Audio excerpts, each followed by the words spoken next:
Alors bonjour à tous, on se retrouve aujourd'hui pour la troisième mise à jour du plug qui facilite la vie. Alors deux petits changements, le multicaméra render, une mise à jour a été effectuée, on peut maintenant sélectionner les render layers. Alors vite fait comment ça se présente, vous créez des layers de rendu. Donc pour ça vous allez dans le render layer editor, ici, et vous pouvez créer des layers de rendu autant que vous voulez, il n'y a aucun souci. Et puis après, en exécutant le multicaméra render, il vous suffit de sélectionner layer de rendu que vous voulez rendre et vous appuyez sur multicam render et il va vous faire le rendu sur chaque layer. Un nouvel outil aussi qui a été rajouté qui s'appelle le quick shading. Alors, donc le quick shading sert à faire des matériaux automatiques procéduraux. C'est-à-dire que par exemple, je crée un cube et je veux qu'il ait un matériel automatique parce qu'il va être dans le fond, on s'en fout un peu, et je veux un truc vite fait, bien fait, avec un petit bump et tout. J'ai pas envie de m'embêter à le refaire à chaque fois. Ici, dans le quick shading, vous avez une liste de matériaux qui sont prédéfinis. Je vous explique un petit peu. Si par exemple je veux que mon cube ressemble à du carton, je clique sur carton et je fais assign sélection. Il va assigner le matériel, à notre objet.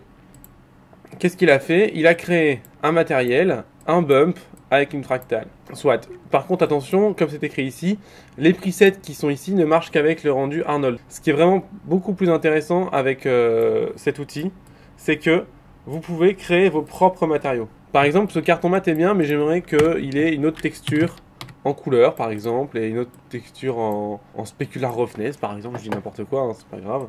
On a un nouveau matériau ici, d'accord, qu'on va rappeler par exemple custom carton mat, ici. Et ce qui est génial avec ce script, c'est qu'on va pouvoir enregistrer nos matériaux personnels. Et là, pour le coup, ça ne marche pas qu'avec Arnold, ça marche avec tous les matériaux possibles et imaginables. Pour les enregistrer, et c'est là que ça devient marrant, comment on fait? On va dans notre petite fenêtre du plugin et on clique sur Add Custom Material, qui nous propose notre nom. On met le nom, on marque, et je fais OK. Et là, il nous met un message d'erreur qui dit Please select a directory for custom materials. On dit OK, calme-toi. Clique juste sur Choose Directory. Et là, ça nous ouvre une fenêtre qui est en fait juste un explorer et vous allez choisir un dossier où vous pourrez mettre tous vos matériaux personnalisés. Parce qu'en fait, il va vraiment les enregistrer sur votre machine. Donc pour ça, vous allez dans n'importe quel dossier. Donc vous allez choisir votre dossier, vous cliquez sur Save et là maintenant vous pouvez recliquer sur Assign Custom Material. Et alors avant de faire ça par contre, faites attention à bien sélectionner tous les nœuds. Quand vous assignez un nouveau matériel, ne sélectionnez pas le set de matériel. Il ne faut que les nœuds propres au shading, non pas les sets. Donc, Add Custom Material. Et vous faites OK. Et là, ce qui vient de se passer, la fenêtre s'est mise à jour. Et là, maintenant, on peut cliquer sur Custom Carton. Alors, à quoi ça correspond? Ça veut dire qu'en fait, il a créé un matériel qui correspond à votre arbre ici, à vos nœuds, dans votre ordinateur. On vous montre un peu ça sur votre disque dur. Si je vais dans mon dossier où j'ai créé mes matériaux, ici j'ai bien un fichier qui s'est créé, un MTR, où dedans il y a toutes les connexions des nœuds, etc.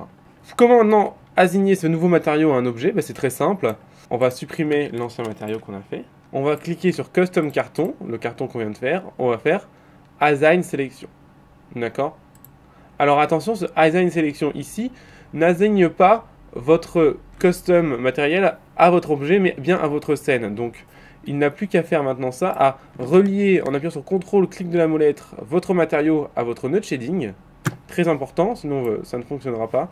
Et il suffit de relier votre node shading maintenant à votre objet. Et votre objet a maintenant les paramètres de votre shading personnalisé. Imaginons que voilà, je ferme mon plugin et je le rouvre. Et là, tu vas me faire, ouais, t'es mignon, mais il n'y a plus le custom carton que j'avais tout à l'heure. Et en fait, il faut aller rechoisir notre directory, ici, mais on n'a toujours pas le custom carton. En fait, il suffit d'appuyer sur Refresh ici, pour qu'il nous l'affiche. Donc, appuyez sur Refresh pour afficher vos propres matériaux que vous avez déjà enregistrés sur votre disque dur, ou si vous avez changé d'ordi, etc.